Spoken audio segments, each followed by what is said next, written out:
KORUKI facial massage. It's a Japanese technique using knuckle pressure and sliding motions to stimulate bones, muscles, and lymphatic drainage.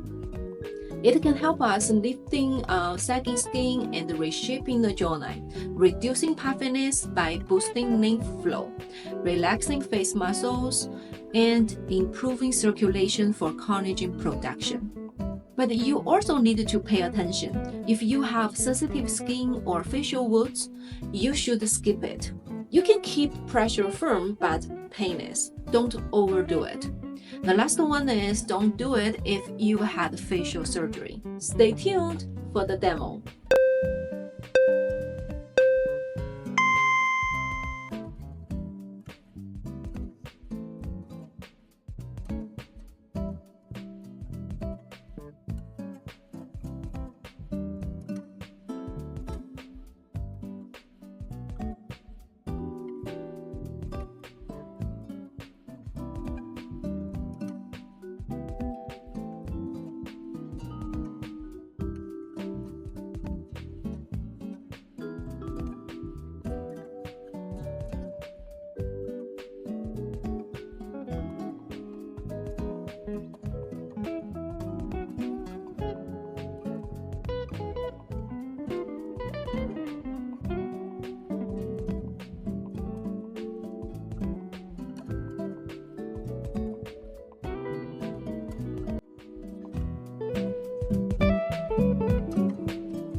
you.